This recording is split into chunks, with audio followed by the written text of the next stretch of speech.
ಎಲ್ಲರೂ ಸತ್ಯವೇದ ತಂದಿದ್ದೀರಾ? ಒಂದು ನಿಮಿಷ ಕಣ್ಗಳನ್ನು ಮುಚ್ಚಿ ನಾವು ಪ್ರಾರ್ಥನೆ ಮಾಡೋಣ. ಸ್ತೋತ್ರ ಕರ್ತನೆ, ಸ್ತೋತ್ರಪ್ಪ. ಇದುವರೆಗೂ ನಾವು ಸ್ತುತಿ ಸ್ತೋತ್ರಗಳಿಂದ, ಹಾಡುಗಳಿಂದ, ವಿಜ್ಞಾಪನೆಯಿಂದ, ಪರಿಶುದ್ಧತೆಯಿಂದ ಎಲ್ಲವುಗಳಿಂದ ಕರ್ತನೆ ನಿಮ್ಮ ನಾಮನ ಮಹಿಮೆಪಡಿಸುವಂತೆ ಕೃಪೆ ಮಾಡಿದ್ರಿ. ಈಗಲೂ ಕೂಡ ಕರ್ತನೆ ಒಪ್ಪಿಸಿಕೊಡುತ್ತಿದ್ದೇವೆ ರಾಜ. ವಾಕ್ಯಕ್ಕಾಗಿ ಬದುಕುವಂತೆ ನಿಮ್ಮ ದಾಸನನ್ನು ಮರೆಸಿ ನಮ್ಮದೀನಿ ಮಾತನಾಡಬೇಕೆಂದು ಯೇಸುವಿನ ನಾಮದಲ್ಲಿ ಪ್ರಾರ್ಥಿಸ್ತೇನೆ. ಆಮೆನ್. Hallelujah, hallelujah. ಒಂದು ಬಾರಿ ಒಬ್ಬ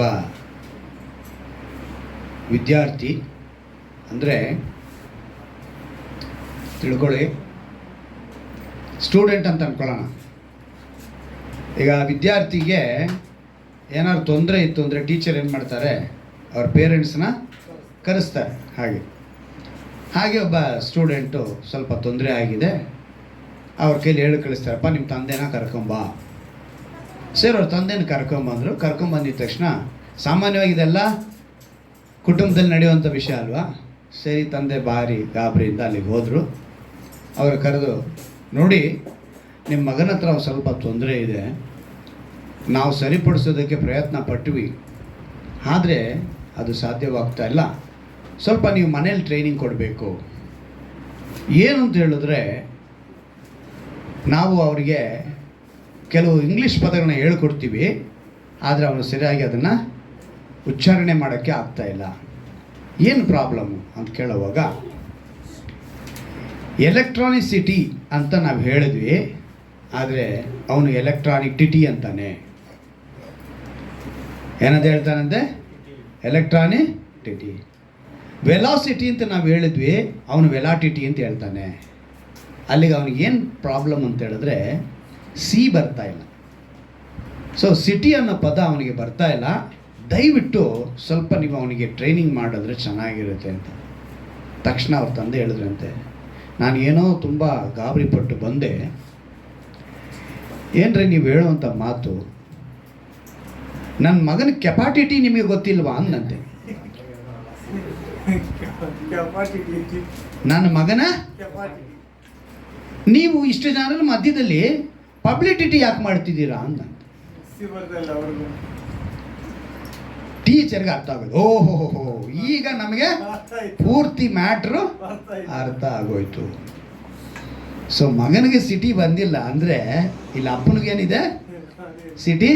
ಅದಕ್ಕೇನೆ ಕೆಪಾಸಿಟಿ ಪಬ್ಲಿಸಿಟಿ ಅಂದ.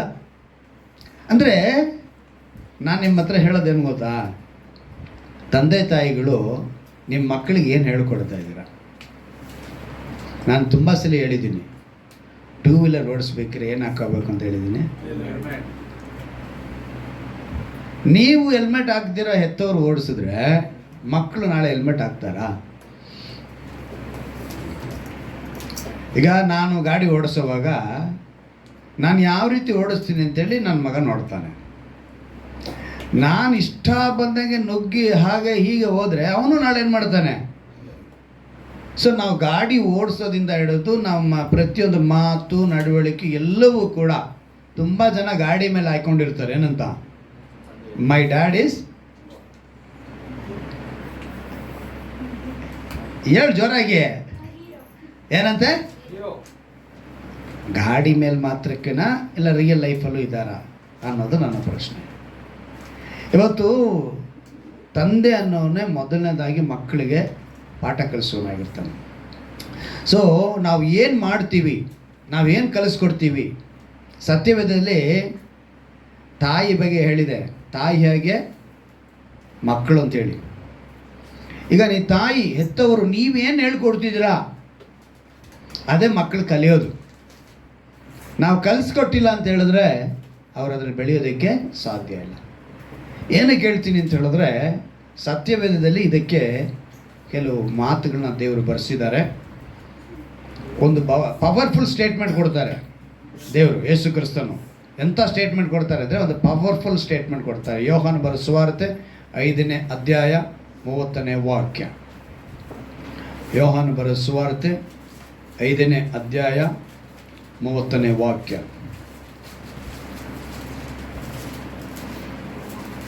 ಏನಂತ ಹೇಳ್ತಾರೆ ನೋಡಿ, ಅಲ್ಲಿ ಒಂದು ಅದ್ಭುತವಾದ ಮಾತನ್ನು ಅವರು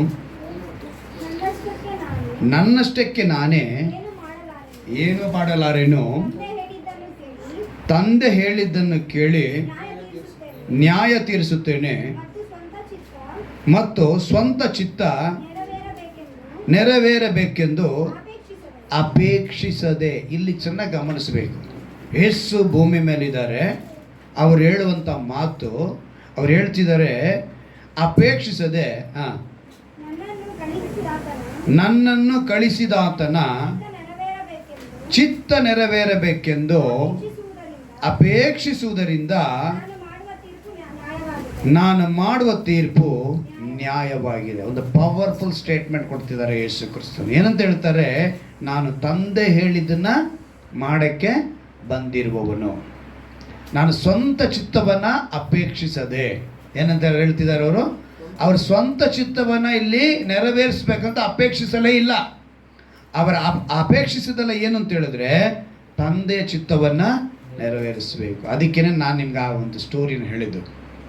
ಆ ಮಗನಿಗೆ ಅದು ಕಾರಣ ಏನು? ತಂದೆ ಬಾಯಲ್ಲಿ ಏನಿತ್ತೋ ಹಾಗೆ ಮಗನ ಬಾಯಲ್ಲಿದೆ. ಈಗ ತಂದೆ ಆಗಿರುವಂಥ ನಾವುಗಳು ನಮ್ಮ ಮಕ್ಕಳುಗಳಿಗೆ, ತಂದೆ ಮಾತ್ರ ಅಲ್ಲ ಹೆತ್ತವರು ನಮ್ಮ ಮಕ್ಕಳಿಗೆ ಮಾದರಿ ಆಗಬೇಕು. ಅಂದರೆ ಅವರ ಚಿತ್ತ. ಇವತ್ತು ನೀವು ನಮ್ಮ ಮಕ್ಕಳ ಬಳಿಯಲ್ಲಿ ಒಂದು ಪ್ಯಾಂಟ್ ಶರ್ಟ್ ಹಾಕು ಅಂತ ಹೇಳೋ ವಿಷಯದಲ್ಲೂ ಕೂಡ ಅವ್ರು ನಮ್ಮ ಆಸೆ ಈಡೇರಿಸ್ತಾರೆ ಅನ್ನೋ ಗ್ಯಾರಂಟಿ ಇಲ್ಲ ನಮಗೆ. ನಾವು ಹೇಳಿರೋ ಬಟ್ಟೆನ ಅವ್ರು ಹಾಕಲ್ಲ. ಒಂದು ಕಾಲ ಇದೆ, ಎಷ್ಟು ಗೊತ್ತಾ? ಈಗ ಜಾನ್ ಪ್ರಭು ಇದಾನಲ್ಲ, ಆ ವಯಸ್ಸೇ. ಅದು ಇಲ್ವಾ? ಓ, ಅಲ್ಲಿಗೆ ಜಾನ್ ಪ್ರಭು ಕೂಡ ಕೇಳೋದಿಲ್ಲ ಅಂತ ಹೇಳಿದ್ರೆ ಎಷ್ಟು ವಯಸ್ಸಿಗೆ ಅವನಿಗೆ? ಅದೇ 5 ವರ್ಷ ಹೇಳಿದ್ನಲ್ಲಪ್ಪ. 5 ವರ್ಷ ಬಂತು ಅಂದ್ರೇ ಮುಗೀತು. ಅಲ್ಲಿವರೆಗೂ ನಾವೇನು ಮಾಡ್ಬೋದು? ಏನು ಕೊಟ್ಟರು ಅವ್ರು ಹಾಕ್ಕೊಂಡು ಸಂತೋಷವಾಗಿರ್ತಾರೆ, ನಾವು ಆನಂದ ಪಡ್ಬೋದು. ಆಮೇಲೆ ನಾವು ಹೇಳಿದ ಬಟ್ಟೆ ಅವ್ರು ಈಸ್ಕೊಳ್ಳಲ್ಲ, ನಾವು ಹೇಳಿದ್ದನ್ನು ಅವರು ತಿನ್ನಲ್ಲ, ನಾವು ಹೇಳಿದ್ದನ್ನು ಅವ್ರು ಮಾಡಲ್ಲ. ಅವರದೇ ಆದ ಒಂದು ತೀರ್ಮಾನದಲ್ಲೇ ಇರ್ತಾರೆ. ಆದರೆ ಇಲ್ಲಿ ಯೇಸು ಕ್ರಿಸ್ತನು ಹೇಳ್ತಿದ್ದಾರೆ, 33ನೇ ವಯಸ್ಸಿನ 30 ವಯಸ್ಸು ಆದ ಮೇಲೆ ಹೇಳ್ತಿದ್ದಾರೆ, ಸೇವೆಗೆ ಬಂದಿದ್ದಾರೆ.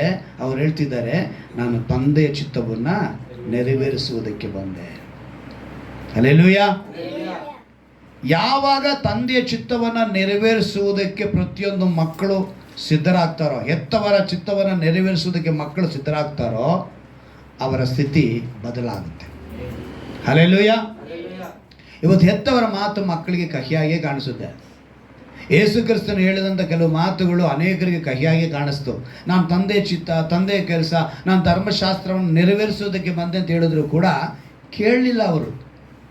ಅವರು ಅದಕ್ಕೆ ವಿರೋಧವಾಗಿ ಯೋಚನೆ ಮಾಡಿದ್ರು. ಇವತ್ತು ವಿರೋಧವಾಗಿ ಯೋಚನೆ ಮಾಡುವಂಥವ್ರು ನಮ್ಮ ಸುತ್ತಲೂ ಇರ್ತಾರೆ. ನಾವೇನು ಮಾಡಬೇಕು? ಇವತ್ತು ಅದನ್ನು ತಿಳಿದುಕೊಂಡವರ. ಯಾಕಂತ ಹೇಳಿದ್ರೆ ನಮಗೊಂದು ಒಳ್ಳೆ ಮಾತನ್ನು ಕೊಟ್ಟಿದ್ದಾರೆ. ಏನಂತ ಮಾತು ಕೊಟ್ಟಿದ್ರು? ವಾಗ್ದಾನ. ಈ ತಿಂಗಳು ವಾಗ್ದಾನ ಅಂಥದ್ದೆಲ್ಲ ಕೊಡ್ತೀರಾ ಬ್ರದರ್ ಅಂತ ಕೇಳ್ತೀರಾ ನನ್ನ? ಭೂಮಿಗೂ ಆಕಾಶಕ್ಕೂ ಎಷ್ಟು ಉನ್ನತವೋ ಆತನಲ್ಲಿ ಭಯಭಕ್ತಿ ಉಳ್ಳವರ ಮೇಲೆ ಆತನ ಕೃಪೆಯು ಅಷ್ಟು ಅಪಾರವಾಗಿ ಇದೆ. ಭೂಮಿಗೂ ಆಕಾಶ ಎಷ್ಟು ಅದ್ಭುತವಾದ ಮಾತು. ನೆಕ್ಸ್ಟ್ ವೀಕ್ ನೋಡೋಣ ಭೂಮಿ ಆಕಾಶದ ಬಗ್ಗೆ. ಹೋದ್ವಾರ ನಾವು ನೋಡಿದ್ವಿ ಏನು? ಭಯ ಭಕ್ತಿ. ಅವರು ಮನಸ್ಸು ದೂರ ಇದೆ ಅಂಥೇಳಿ ನಾವು ಧ್ಯಾನ ಮಾಡಿದ್ವಿ. ಇವತ್ತು ಆ ಕೃಪೆ ಅಪಾರವಾಗಿದೆ ಅಂತ ಹೇಳಿದ್ರಲ್ಲ, ಯಾವ ರೀತಿ ಇದೆ ಅಂತೇಳಿ ಒಂದು 2 ಪಾಯಿಂಟ್ ಹೇಳಿ ಮಾತಾಡ್ತೀನಿ. ನಾವು ದೇವರು ನನಗೆ ತಿಳಿಸಿದ್ದಾರೆ. ಆ ಕೃಪೆ ಹೆಂಗಿರುತ್ತೆ, ಆ ಕೃಪೆಯ ಮಹಿಮೆ, ಆ ಕೃಪೆಯ ವ್ಯಾಲ್ಯೂ ಅಂದರೆ ಅದರ ಒಂದು ಬೆಲೆ, ಅದರ ತೂಕ ನಾವು ತಿಳ್ಕೋಬೇಕು. ಯಾವುದರ ಬೆಲೆ? ಆ ಕೃಪೆ ಅನ್ನೋ ಅದು ಅಪಾರವಾಗಿದೆ ಅಂತ ಹೇಳಿದ್ರಲ್ಲ, ಆ ಅಪಾರ ಹೇಗಿರುತ್ತೆ ಅನ್ನೋದನ್ನು ನಾವಿವತ್ತು ತಿಳ್ಕೊಳ್ತೀವಿ. ಇದನ್ನು ತಿಳಿದುಕೊಳ್ಬೇಕು ಅಂದರೆ ಈಗ ಹೇಳಿದ್ನಲ್ಲ, ತಂದೆ ಚಿತ್ತವನ್ನು ನೆರವೇರಿಸುವಂಥವರಾಗಿ ನಾವಿರಬೇಕು. ನಾವು ಯೇಸು ಕ್ರಿಸ್ತನ ಚಿತ್ತವನ್ನು ನೆರವೇರಿಸುವವರಾಗಿ ಕಾಣಲ್ಪಡಬೇಕು. ಇವತ್ತು ನಮ್ಮ ಧ್ಯಾನಕ್ಕಾಗಿ ದೇವರು ಕೊಟ್ಟಂಥ ಒಂದು ಭಾಗ ಪರಮಗೀತ. ಯಾವುದು? ಪರಮಗೀತ. ಇದನ್ನು ಸಾಂಗ್ ಆಫ್ ಸಾಲಮನ್ ಅಂತಾರೆ, ಸಾಂಗ್ ಅಂತಲೂ ಹೇಳ್ತಾರೆ. ಪರಮಗೀತನ ತೆಗೆದುಕೊಳ್ಳೋಣ. 1ನೇ ಅಧ್ಯಾಯನೇ. ಅದರಲ್ಲಿ 4ನೇ ವಾಕ್ಯವನ್ನು ನಾನು ಓದ್ತೀನಿ, ನೀವು ಗಮನ ಇಟ್ಟು ನಿಮ್ಮ ಸತ್ಯವೇದದಲ್ಲಿ ಅದೇ ರೀತಿ ಇದೆ ಅಂತ ನೋಡಿ.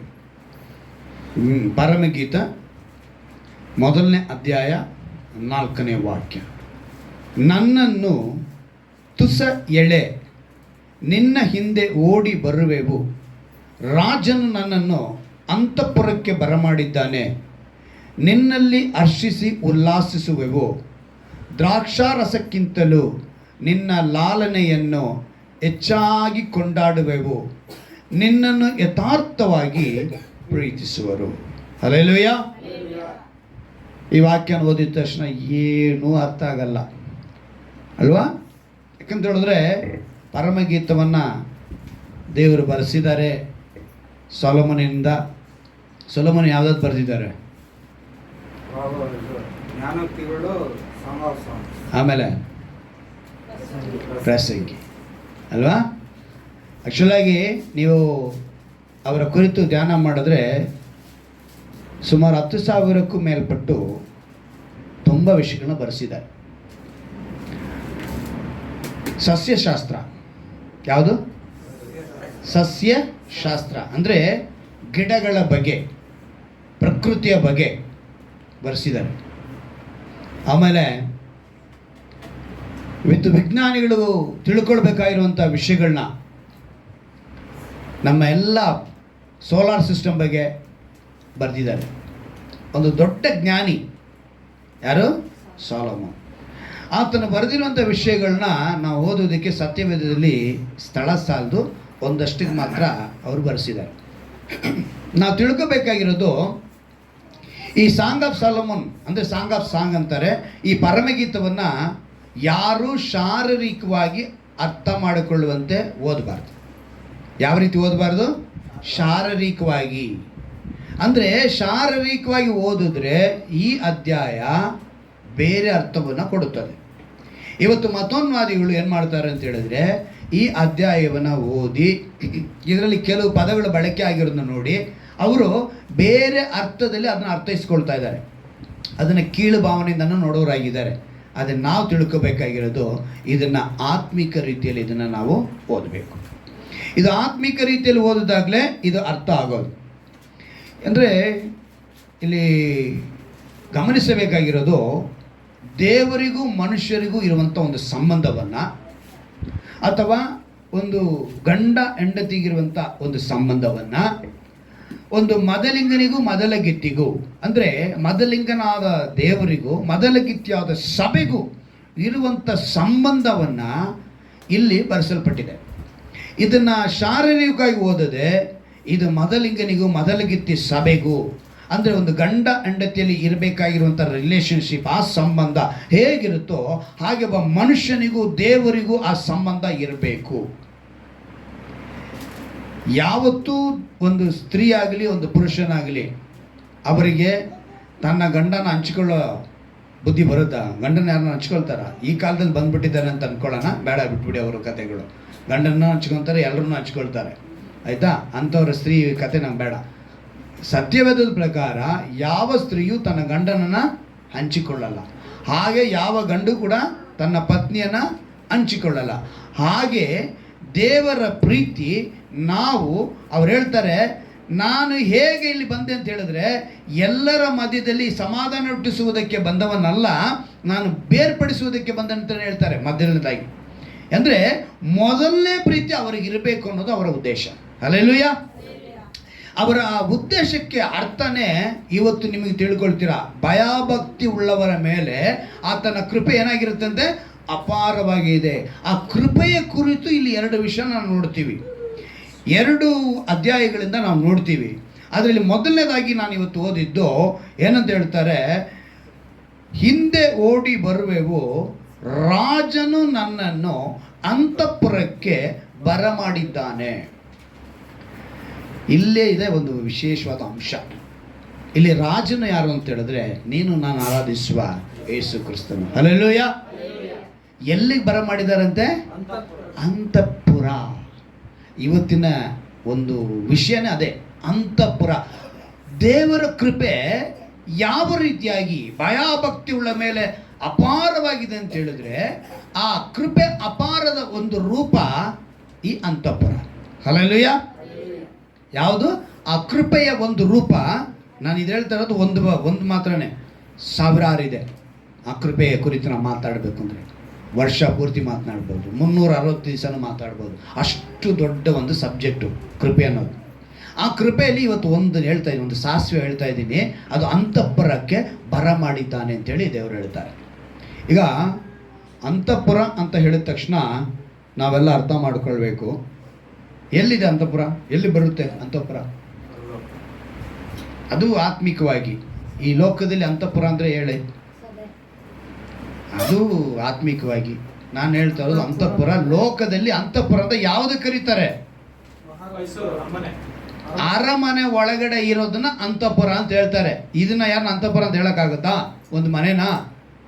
ಅಂತಃಪುರ ಅನ್ನೋದು ರಾಜರನ್ನ ಅವರು ಪ್ರತ್ಯೇಕವಾಗಿ ವಾಸ ಮಾಡುವಂಥ ಒಂದು ಸ್ಥಳ ಅಂತಃಪುರ.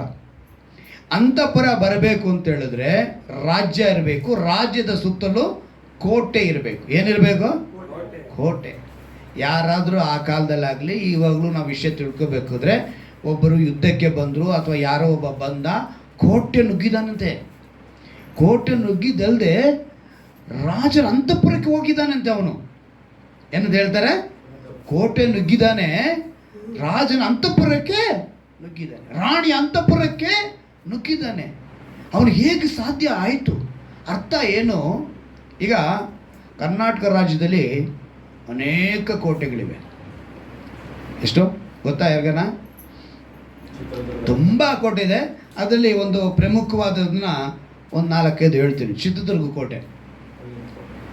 ಚಿತ್ರದುರ್ಗ ಕೋಟೆ ಬೆಟ್ಟಗಳ ಮೇಲೆ ಇರುವಂಥ ಕೋಟೆ ಅದು. ಚಿತ್ರದುರ್ಗದ ಕೋಟೆ ಹೆಂಗಿದೆ? ಬೆಟ್ಟಗಳ ಮೇಲೆ ಹರಡಿರುವ ಈ ಕೋಟೆ ಕರ್ನಾಟಕದ ಹೆಮ್ಮೆಯ ಕೋಟೆಗಳಲ್ಲಿ ಒಂದಾಗಿದೆ ಈ ಕೋಟೆ. ಬೀದರ್ ಕೋಟೆ ಇದು ಅಷ್ಟೇ, ಪಟ್ಟಣದ ಗುಡ್ಡದ ಮೇಲೆ ಕಟ್ಟಲ್ಪಟ್ಟಂಥ ಒಂದು ಕೋಟೆ ಬೀದರ್ ಕೋಟೆ.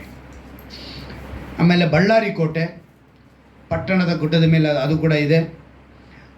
ಐತಿಹಾಸಿಕ ಸ್ಥಳಗಳಲ್ಲಿ ಕೋಟೆ ಇದೊಂದಾಗಿದೆ. ಹಾಗೆ ರಾಯಚೂರು ಕೋಟೆ ನಾವು ನೋಡಬೇಕಿದ್ರೆ ಕೃಷ್ಣ ತುಂಗಭದ್ರಿ ನದಿ ಇದೆಯಲ್ಲ, ಅದರ ಮಧ್ಯದಲ್ಲಿ, ಅವೆರಡು ನದಿಗಳ ನಡುವೆ ಕಾಕತೀಯ ರಾಜ ಅಂತ ಆ ರಾಜ ರುದ್ರನಿಂದ 1284ರಲ್ಲಿ ನಿರ್ಮಿಸಲಾದಂಥ ಒಂದು ಕೋಟೆ ಅದು. ಯಾವುದು? ರಾಯಚೂರಲ್ಲಿ ಒಂದು ಕೋಟೆ. ಮಂಜರಾಬಾದ್ ಕೋಟೆ ಅಂತ ಒಂದೈತೆ, ಅದು ಹಾಸನ ಜಿಲ್ಲೆಯಲ್ಲಿರುವ. ಅದು ಮೇಲ್ಗಡೆಯಿಂದ ನೋಡಿದ್ರೆ ನಕ್ಷತ್ರ ಥರ ಕಾಣಿಸುತ್ತೆ. ಆ ಕೋಟೆ ಮೇಲ್ಗಡೆಯಿಂದ ನೋಡುವಾಗ ಅದು ನಕ್ಷತ್ರಾಕಾರದ ಒಂದು ಕೋಟೆ. ಟಿಪ್ಪು ಸುಲ್ತಾನಿಂದ ಕಟ್ಟಲ್ಪಟ್ಟಿದೆ. ಟಿಪ್ಪು ಸುಲ್ತಾನ್ ಕಟ್ಟಲ್ಪಟ್ಟಿರೋದು ನಮಗೆ ಇಲ್ಲೂ ಕೂಡ ಇದೆ. ಎಲ್ಲೆಲ್ಲಿದೆ? ಆಮೇಲೆ ಮಾರ್ಕೆಟ್, ಸಿಟಿ ಮಾರ್ಕೆಟ್ ಹತ್ರ ಒಂದು ಕೋಟೆ ಇದೆ, ಅಲ್ಲೊಂದು ಕೋಟೆ ಇದೆ. ನೋಡಿ, ಟಿಪ್ಪು ಸುಲ್ತಾನ್ ಕಟ್ಟಿದ್ದಲ್ಲ ಹೇಳೋದು ನಾನು, ಬೆಂಗಳೂರಲ್ಲಿರೋ ಕೋಟೆ ಹೇಳ್ತಾ ಇದ್ದೀನಿ. ಟಿಪ್ಪು ಸುಲ್ತಾನ್ ಕಟ್ಟಿರೋದು ದೇವನಹಳ್ಳಿದು.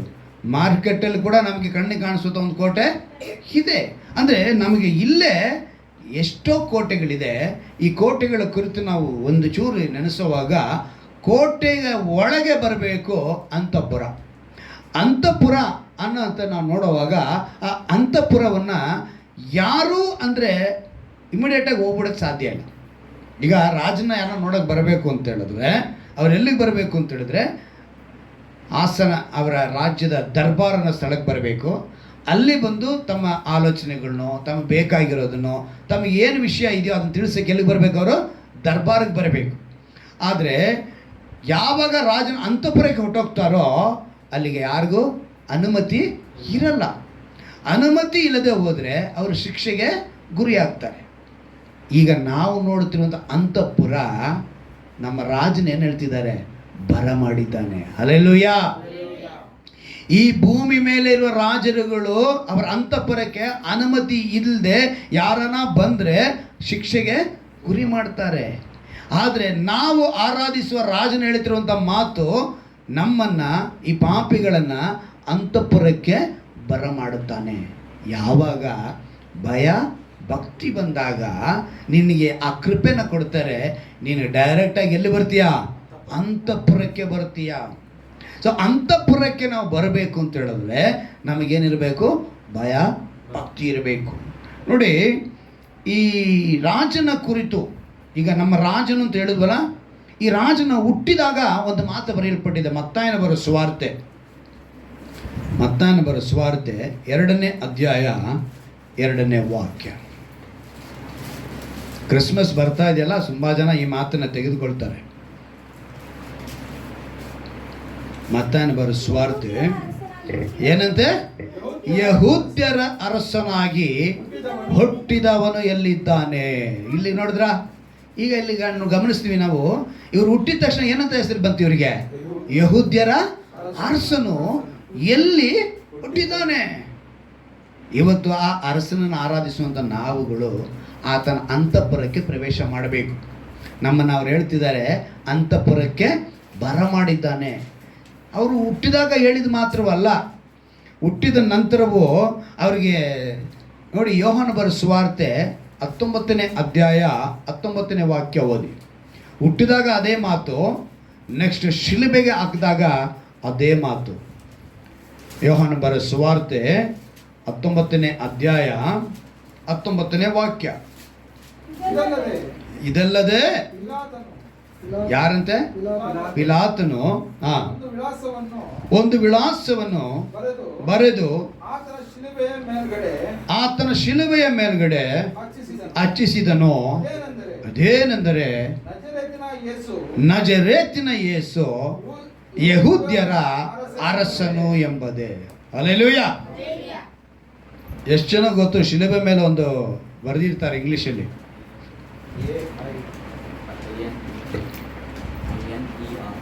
INRI.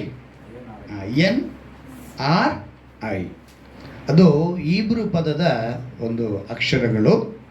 ಅದನ್ನು ಹೀಬ್ರೂ ಭಾಷೆಯಲ್ಲಿ ಐ ಅಂದರೆ ಈಸಸ್, ಏನದು? ಈಸಸ್, IESUS, ಈಸಸ್. ಹಾಗೆ ಎನ್ ಅಂದರೆ ನಜರೇನ್, ಏನಂತೆ? ನಜರೇನ್. ನೆಕ್ಸ್ಟು ಆರ್ ಅಂದರೆ ರೆಕ್ಸೋ. ರೆಕ್ಸೋ ಅಂದರೆ ಅರಸನು, ರಾಜನು ಅನ್ನೋ ಪದ, ಹೀಬ್ರೂ ಭಾಷೆಯ ಪದ. ಇಡೋನಸ್ ಅಂದರೆ ಅಲ್ಲಿಂದ ಬಂದವನು.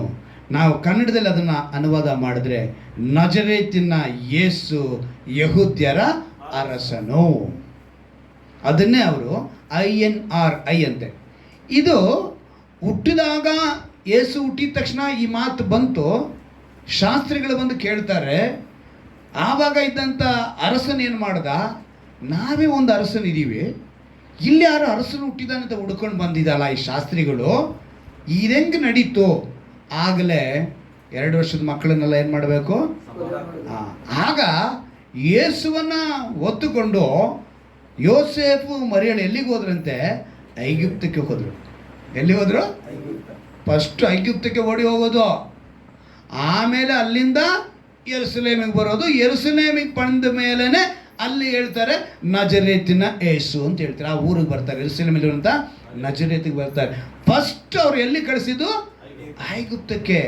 ದೇವದೂತರು, ನೀವು ಅಧ್ಯಾಯ ಓದಿ ನೋಡಿ, 2ನೇ ಅಧ್ಯಾಯದಲ್ಲೇ ಅದೆಲ್ಲ ಬರೆಯಲ್ಪಟ್ಟಿದೆ. ಅಂಶ ಓದ್ತಾ ಇದ್ರೆ, ವಾಕ್ಯ ತುಂಬ ಟೈಮ್ ಆಗುತ್ತೆ. ಅಂದರೆ ಐಗುಪ್ತ ಅನ್ನೋದನ್ನ ನಾವು ಅರ್ಥ ಮಾಡಿಕೊಳ್ಬೇಕು. ಮತ್ತೆ ಬರ್ಸೋರ್ತೆ ತೆಗೆದುಕೊಳ್ಳಿ ಒಂದು ನಿಮಿಷ. ಅದರಲ್ಲೊಂದು ಮುಖ್ಯವಾದ ವಿಷಯನ ದೇವರು ನಮಗೆ ಇವತ್ತಿನ ದಿವಸದಲ್ಲಿ ನೆನಪಿಗೆ ತರ್ತಾ ಇರ್ತಾರೆ. ಅವಾಗ ಅದನ್ನು ನಾವು ಧ್ಯಾನ ಮಾಡಬೇಕು. 1ನೇ ಅಧ್ಯಾಯದ 21ನೇ ವಾಕ್ಯ. ಆಕೆಯು ಒಬ್ಬ ಮಗನನ್ನು ಹೆಡೆಯವಳು, ನೀನು ಆತನಿಗೆ ಯೇಸು ಎಂದು ಹೆಸರಿಡಬೇಕು, ಯಾಕೆಂದರೆ ಆತನೇ ತನ್ನ ಜನರನ್ನು ಅವರ ಪಾಪಗಳಿಂದ ಬಿಡಿಸಿ ಕಾಯುವನು. ಈ ಪದ ನಮಗೆಲ್ಲರಿಗೂ ರೂಢಿ ಅಂತ ಒಂದು ಮಾತು. ಆದರೆ ಯೇಸು ಹುಟ್ಟಿದ ಮೇಲೆ ಯಹೂದ್ಯರ ಅರಸನು ಹುಟ್ಟಿದಾನಿಂತ ಹೇರೋದನಿಗೆ ಗೊತ್ತಾಗಿದ್ದ ತಕ್ಷಣ ಕೊಲ್ಲಿಸಬೇಕಂತೇಳಿ ಅವರು ಪ್ರಯತ್ನ ಮಾಡುವಾಗ, ನೀವು 2ನೇ ಅಧ್ಯಾಯದ 14ನೇ ವಾಕ್ಯದಲ್ಲಿ ಏನಂತ ಬರೆಯಲ್ಪಟ್ಟಿದೆ? ಆಗ ಅವನು ಎದ್ದು ಕೂಸನ್ನು ಅದರ ತಾಯಿಯನ್ನು ರಾತ್ರಿ ವೇಳೆಯಲ್ಲಿ ಕರಕೊಂಡು ಐಗುಪ್ತ ದೇಶಕ್ಕೆ ಹೊರಟು ಹೋಗಿ ಹೇರೋದನು ತೀರಿ ಹೋಗುವ ತನಕ ಅಲ್ಲೇ ಇದ್ದನು. ಹಲ್ಲೆಲೂಯಾ. ಎಲ್ಲಿದ್ರಂತವರು? ಐಗುಪ್ತದಲ್ಲಿ. ಐಗುಪ್ತ ಅನ್ನೋದು ಒಂದು ಪಾಪದಕ್ಕೆ ಗುರುತಾಗಿರುವಂಥ ಒಂದು ಪದ. ಯಾಕಂದರೆ ಗುಲಾಮತನದಲ್ಲಿ ನಮ್ಮ ಜನರನ್ನು ನಡೆಸಿದಂಥ ಒಂದು ದೇಶ. ನಿಮ್ಮಿಂದ ಐಗುಪ್ತವನ್ನಿಂದ ನಾನು ಬಿಡಿಸುತ್ತೇನೆ ಅಂತ ಹೇಳಿದ್ರೆ ಪಾಪದಿಂದ ಬಿಡಿಸುತ್ತೇನೆ. ಸೊ ಹುಟ್ಟಿದ ತಕ್ಷಣನೇ ಏನೋ ಯೇಸು ಎಲ್ಲಿಗೆ ಹೊಟ್ಟಿರೋದ್ರು? ಪಾಪಿಗಳನ್ನ ಬಿಡಿಸಬೇಕಂತಿಲ್ಲ. ಯಾಕಂದ್ರೆ ಇಲ್ಲಿ ನಾವು ಓದಿದ್ವಲ್ಲ, ಆತನು ಏನಂತ ಹೇಳಿ ಹೇಳ್ಬಿಟ್ಟಿದೆ, ಆತನಿಗೆ ಯೇಸು ಅಂತ ಹೆಸರಿಡಬೇಕು. ಯಾಕೆಂದರೆ ಆತನೇ ತನ್ನ ಜನರನ್ನು ಅವರ ಪಾಪಗಳಿಂದ ಬಿಡಿಸಿ ಕಾಯುವವನು ಆ ಸ್ಥಳ ಕೊಟ್ಟದ್ರು. ಮಗುವಾಗಿದ್ದಾಗಲೇ ಅವ್ರು ಏನು ಮಾಡಿದ್ರು? ಅಲ್ಲಿ ಹುಟ್ಟೋದ್ರು ಐಗುಪ್ತಕ್ಕೆ. ಯಾಕಂದ್ರೆ ಅಲ್ಲಿ ಗುಲಾಮತನದಲ್ಲಿರುವವ್ರನ್ನ, ಅಂದರೆ ಪಾಪದಲ್ಲಿರುವವರನ್ನ ಅವರು ಬಿಡಿಸಬೇಕು ಅಂತೇಳಿ. ನೆಕ್ಸ್ಟ್ ಅವ್ರನ್ನ ಶಿಲುಬೆಗೆ ಹಾಕುವಾಗ ಈ ಮಾತನ್ನು ಹೇಳ್ತಾರೆ. ಪಿಲಾತನ ಹತ್ರ ಬಳಿಯಿಂದ ಹೇಳಿದ್ರು, ಇವನ ಅಪರಾಧ ಮಾಡಿದ್ದಾನೆ, ಇವನ್ನ ಶಿಲುಬೆಗೆ ಹಾಕಿಸಿ. ಯಾಕಂದರೆ ಗಲ್ಲು ಶಿಕ್ಷೆ ಯಾವ ರೀತಿ ಇತ್ತೋ ಹಾಗೆ ಆವತ್ತಿನ ದಿನದಲ್ಲಿ ಶಿಲುಬೆ ಅನ್ನೋ ಶಿಕ್ಷೆ. ಇವತ್ತು ಗಲ್ಲು ಶಿಕ್ಷೆ, ಅವತ್ತು ಶಿಲುಬೆ ಶಿಕ್ಷೆ. ಕಳ್ಳರಿಗೂ ಅಷ್ಟೇ, ಕೊಲೆಗಾರರಿಗೂ ಅಷ್ಟೇ, ಅವರ ಮಧ್ಯದಲ್ಲಿ ಇವ್ರನ್ನ ಹಾಕಿದ್ರು. ಆವಾಗ ಅವನ ಅಪರಾಧ ಏನು ಅಂತೇಳಿ ಅವ್ರು ಕೇಳ್ತಾ ಇದ್ದಾಗ ಅವರು ಹೇಳಿದ್ರು, ಈ ಅಪರಾಧ ಮಾಡಿದ್ದಾನೆ. ಏನು ಅಪರಾಧ ಮಾಡಿದ್ದಾನೆ? ತನ್ನನ್ನು ತಾನೇ ಅರಸನು ಅಂತ ಹೇಳ್ಕೊಂಡಿದ್ದಾನೆ ಅಂತೇಳಿ. ಸರಿ, ಆ ಅಧ್ಯಾಯದಲ್ಲಿ ಯೋಹಾನ ಬರೆದ ಸುವಾರ್ತೆ 19 ತೆಗೆದುಕೊಳ್ಳಿ. ಯೋಹಾನ ಬರೆದ ಸುವಾರ್ತೆ 19.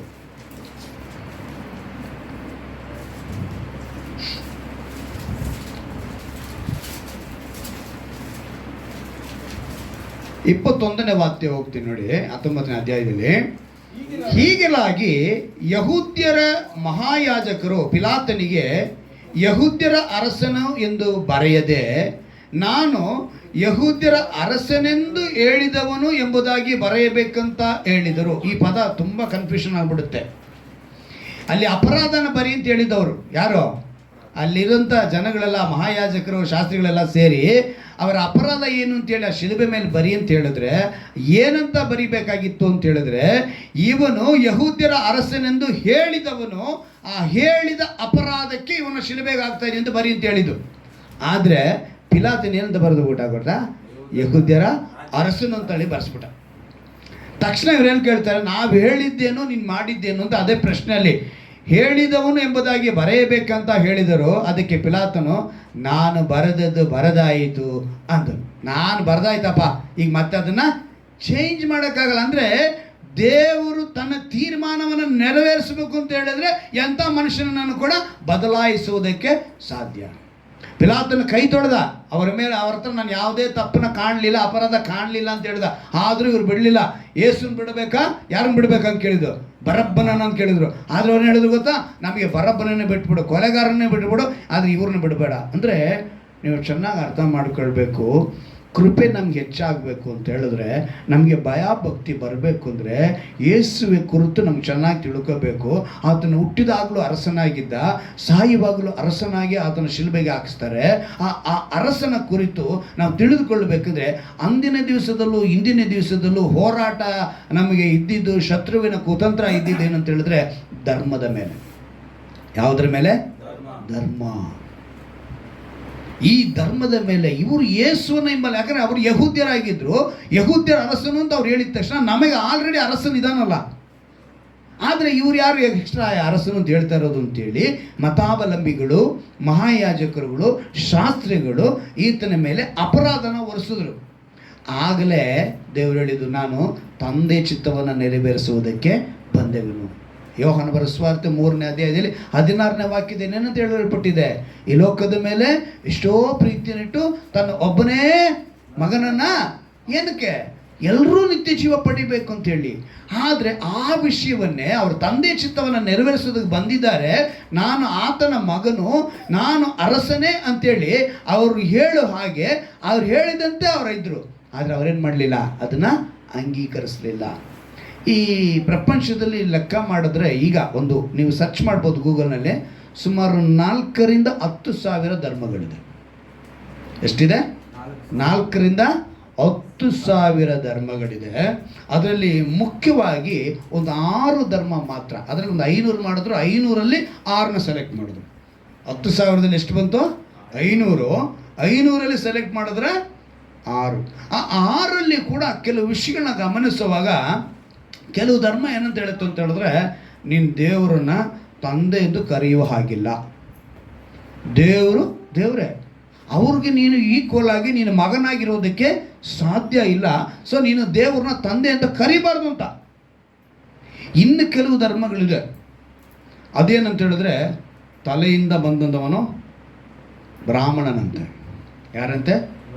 ತಲೆಯಿಂದ ಬಂದವರು ಬ್ರಾಹ್ಮಣರು, ಭುಜದಿಂದ ಭುಜದಿಂದ ಬಂದವರು ಕ್ಷತ್ರಿಯರು, ತೊಡೆಯಿಂದ ಬಂದವರು ವೈಶ್ಯರು, ಪಾದದಿಂದ ಬಂದವರು ಶೂದ್ರರು, ಪಾದದ ಕೆಳಗಿದ್ದವ್ರನ್ನ ದಲಿತರು ಅಂತ ಹೇಳಿದ್ರು, ಅಸ್ಪೃಶ್ಯರು. ಇವರೆಲ್ಲ ಏನು ಮಾಡಿದ್ರು ಅಂತ ಹೇಳಿದ್ರೆ, ಆ ಮೇಲ್ಗಡೆ ತಲೆಯಿಂದ ಬಂದಲ್ಲ ಅವರೇ ಪ್ರೀಸ್ಟ್ ಆಗಬೇಕು, ಅಂದರೆ ಪೂಜಾರಿಗಳಾಗಬೇಕು, ದೇವರ ಬಗ್ಗೆ ಹೇಳಬೇಕು ಅಂಥವರು, ಅವ್ರು ಮಾತ್ರನೇ. ಹಾಗೆ ಆ 4 ಪಂಗಡವು ಕೂಡ ಆಳ್ವಿಕೆ ಮಾಡೋದ್ರಲ್ಲಿ ಒಬ್ಬೊಬ್ಬರನ್ನ ಅವರು ಇಟ್ಕೊಂಡು ಬಂದರು.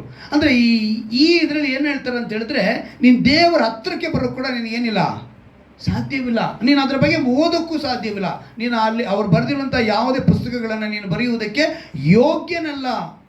ನೋಡಿ, ಈ ದಲಿತರು ಅಂತ ಹೇಳುವಾಗ ಅಸ್ಪೃಶ್ಯತೆ, ಒಳಗಾದ ಸಮುದಾಯಗಳಿಗೆ ಇವ್ರನ್ನ ಹೋಲಿಕೆ ಮಾಡಿದ್ರು, ಪರಿಷ್ಠ ಜಾತಿ ಅಂತ ಹೇಳಿದ್ರು, ಕೀಳು ಮತ್ತು ಅವಮಾನಗಳ ಕೆಲಸಕ್ಕೇನೆ ಇವ್ರನ್ನ ಗುರಿ ಮಾಡಬೇಕು ಅಂತ ಅಂದ್ಕೊಂಡ್ರು.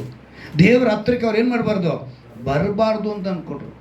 ಆದರೆ ಪೌಲನು ಹೇಳ್ತಾನೆ, ಒಂದು ಕಡೆ ರೋಮ ಪಟ್ಟಣಕ್ಕೆ ಬರೆಯುವಾಗ ಹೇಳ್ತಾನೆ, ಪೌಲನು ರೋಮ ಪಟ್ಟಣಕ್ಕೆ ಬರೆಯುವಾಗ ಒಂದು ಮಾತನ್ನು ಹೇಳ್ತಾನೆ, 8ನೇ ಅಧ್ಯಾಯದಲ್ಲಿ ಒಂದು ಮಾತನ್ನು ಹೇಳ್ತಾನೆ. ಏನಂತ ಹೇಳ್ತಾನೆ ಅಂತ ಹೇಳಿದ್ರೆ, 8ನೇ ಅಧ್ಯಾಯದಲ್ಲಿ 14ನೇ ವಾಕ್ಯವನ್ನು ನೋಡುವಾಗ, ಯಾರ್ಯಾರು ದೇವರ ಆತ್ಮನಿಂದ ನಡೆಸಿಕೊಳ್ಳುತ್ತಾರೋ ಅವರು ದೇವರ ಮಕ್ಕಳು. ನೀವು ತಿರುಗಿ ಭಯದಲ್ಲಿ ಬೀಳುವ ಹಾಗೆ ದಾಸನ ಭಾವವನ್ನು ಹೊಂದಿದವರಲ್ಲ, ಮಗನ ಭಾವವನ್ನು ಹೊಂದಿದವರಾಗಿದ್ದೀರಿ. ಈ ಭಾವದಿಂದ ನಾವು ದೇವರನ್ನು ಅಪ್ಪ ತಂದೆಯೇ ಎಂದು ಕೂಗುತ್ತೇವೆ. ಹಲ್ಲೆಲೂಯಾ. ಇದು ನಮ್ಮ ದೇವರು. ಇಲ್ಲಿ ನಾವು ದೇವರನ್ನ ಅಪ್ಪ ತಂದೆ ಎಂದು ಕೂಗುವ ಪುತ್ರ ಭಾಗ್ಯವನ್ನು ದೇವರು ನಮಗೆ ಕೊಟ್ಟಿದ್ದಾರೆ. ಇದು ಇಲ್ಲಿ ಕ್ರಿಸ್ತನ ಹಿಂಬಾಲಕರಿಗೆ ಕೊಟ್ಟಂತ ಒಂದು ಆಶೀರ್ವಾದ. ಪೇತ್ರನ ಒಂದು ಕಡೆ ಹೇಳ್ತಾನೆ, 1 ಪೇತ್ರ 2ನೇ ಅಧ್ಯಾಯದಲ್ಲಿ 9ನೇ ವಾಕ್ಯದಲ್ಲಿ ಒಂದು ಮಾತು ಹೇಳ್ತಾನೆ, ಒಂದು ಅದ್ಭುತವಾದ ಮಾತನ್ನು.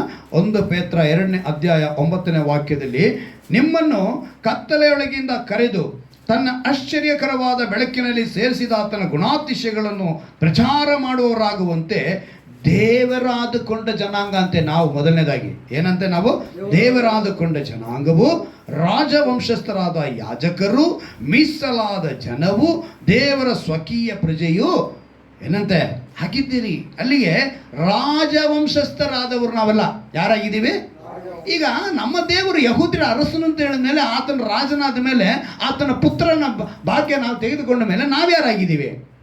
ರಾಜಕುಮಾರರೇ, ರಾಜಕುಮಾರತಿಯರೇ ನಾವು, ರಾಜವಂಶದಲ್ಲಿ ಹುಟ್ಟಿದಂಥವ್ರು ನಾವು. ಈ ಒಂದು ವಿಷಯನ ನಾವು ತಿಳಿದುಕೊಂಡ್ರೆ ನಾವೆಲ್ಲಿಗೆ ಬರ್ತೀವಿ? ಅಂತಃಪುರಕ್ಕೆ ಬರ್ತೀವಿ. ಹಲ್ಲೆಲೂಯಾ. ಈಗ ಅಂತಃಪುರಕ್ಕೆ ಬರಮಾಡದ ಕಾರಣ ಏನು ಅಂತ ಹೇಳಿದ್ರೆ, ತಂದೆ ದೇವರು ಹೇಳಿದ್ರು, ನನ್ನ ಮಕ್ಕಳಿಗೋಸ್ಕರ ನೀನೇನು ಮಾಡಬೇಕು? ಪ್ರಾಣತ್ಯಾಗ ಮಾಡಬೇಕು ಅಂದರು. ಯೇಸು ಕ್ರಿಸ್ತನು ಪ್ರಾಣತ್ಯಾಗ ಮಾಡ್ತಾರೆ. ಹುಟ್ಟಿದ ತಕ್ಷಣ ಅರಸನು ಅಂತ ಹೇಳಿದ್ರು, ಸಾಯವಾಗಲೂ ಅರಸನು ಅಂತ ಹೇಳಿದ್ರು, 3ನೇ ದಿವಸ ಜೀವಂತವಾಗಿ ಎದ್ರು. ಆತನ ಯಹೂದ ರಾಜ ಸಿಂಹ. ಆ ದೇವಾದಿ ದೇವನ ಆರಾಧಿಸುವಂಥ ನಾವುಗಳು ರಾಜವಂಶಸ್ಥರಾಗ್ತೀವಿ. ಈಗ ನಮಗೆ ಅನುಮತಿ ಸಿಗ್ತಾ ಇದೆ ಎಲ್ಲಿಗೆ ಬರೋಕ್ಕೆ? ಅಂತಃಪುರಕ್ಕೆ. ಅದಕ್ಕೇನೆ ಪರಮಗೀತದಲ್ಲಿ ರಾಜನು ಅಂತಃಪುರಕ್ಕೆ ನಮ್ಮನ್ನು ಬರಮಾಡಿದ್ದಾನೆ. ನಾವು ಎಲ್ಲಿಗೆ ಬರಮಾಡಿಬಲ್ಪಟ್ಟಿದ್ದೀವಿ? ನಾವು ಅಂತಃಪುರಕ್ಕೆ. ಸೊ ಯಾರು ಭಯಭಕ್ತಿಯಿಂದ, ಅಂದರೆ ದೇವರ ಕುರಿತು ನೀವು ತಿಳಿದುಕೊಳ್ತೀರೋ, ಅಂಗೀಕರಿಸ್ತೀರೋ, ತಕ್ಷಣ ನೀವು ಎಲ್ಲಿಗೆ ಸೇರ್ತೀರಾ? ಅಂತಃಪುರಕ್ಕೆ ಸೇರಿಕೊಳ್ತೀರಾ.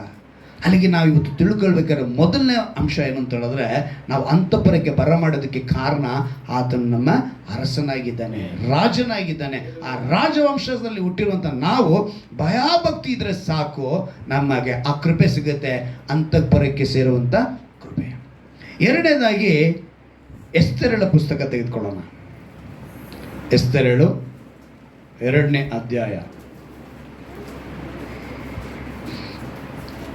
ಎಸ್ತೇರಳು 2ನೇ ಅಧ್ಯಾಯ 9ನೇ ವಾಕ್ಯ.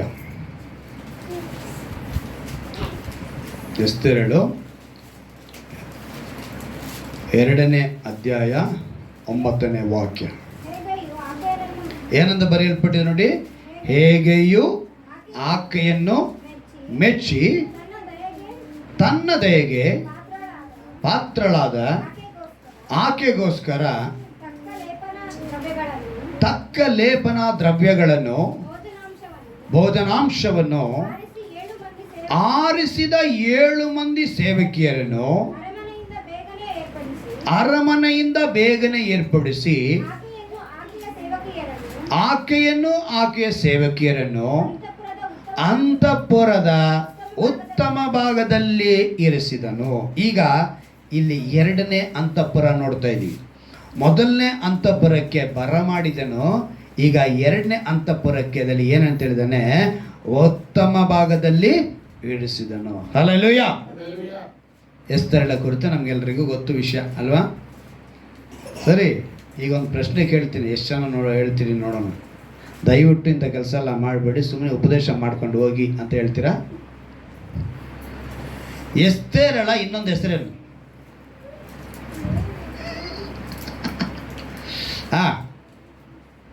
ನಾವು ಓದಿದ ಅಧ್ಯಾಯದಲ್ಲೇ ಇದೆ ಎಸ್ತೇರಳ ಇನ್ನೊಂದು ಹೆಸರು.